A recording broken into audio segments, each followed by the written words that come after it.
Yo.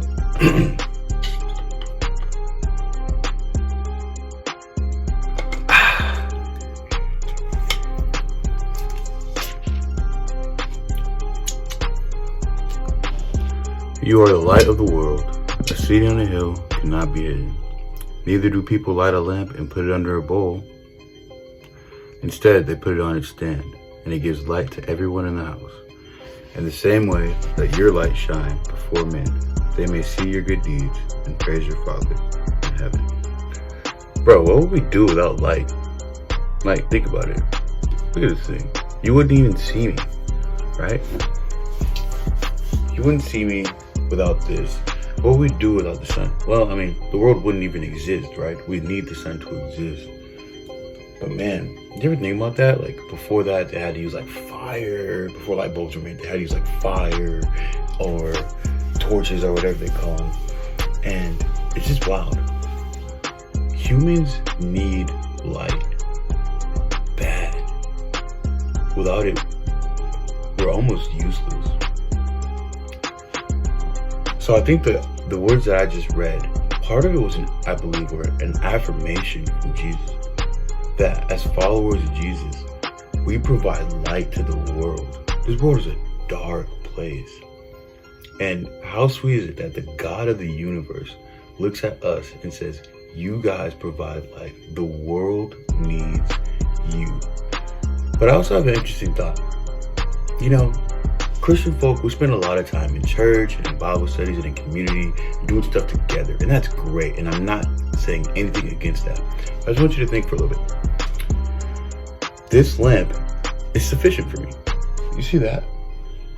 This light right here. If I turn that light on, it would be too much light. Also, I have LED lights on. Well, I don't have them on, but they're up. But I don't have those on either. If I turned on all of those lights, it wouldn't actually serve any purpose. I'd just be wasting energy. I don't want to sit here and say that spending time with too many Christians is a waste of energy. But eventually it will get to a point where it is. Think about it. If you had, 10 flashlights, why would you collect them all, turn all of them on, and put them in a room that's already well lit? No. You would probably disperse the flashlights, right? Or let's say you had 10 flashlights and 10 people. Or 10 flashlights and 20 people. Would you give all the 10 flashlights to one person and the other 19 people had to kind of fend for themselves?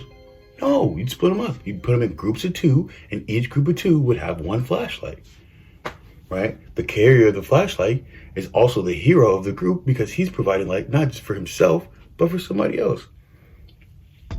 So my encouragement to y'all isn't to just, completely abandon your Christian spaces and your Bible studies and your, churches and stuff like that because, there's too much light here. I got to go somewhere.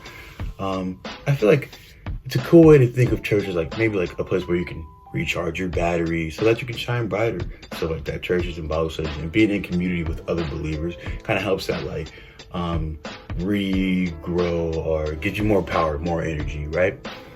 However, I think it's not even that it's dangerous. I just think we're fundamentally missing the point as believers in Jesus if we're only using our light to shine it in places that are already well lit. So I would encourage you, go to the dark spaces.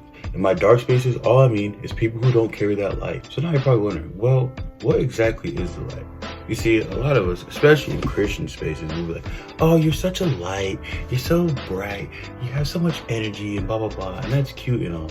But I don't know if that's necessarily what Jesus was saying. Because a lot of times when we say, oh, you're such a light, we're just referring to someone who has a lot of energy, someone who's super exciting and super happy and fun and, provides like energy to other people, which it's pretty spot on when you want to use that definition. But I don't know if that's necessarily exactly what Jesus is talking about. I believe it could be a function of what he's talking about, and it could be a result of what the light actually is. And I truly believe that this light that's in us, being able to shine our relationship with Jesus to the world, right? Jesus says, would you put a bowl over a lamp and hide that light? No. So don't do so with him. Jesus is the person who provides the light that we're looking for. Jesus is the light of the world. He says that later.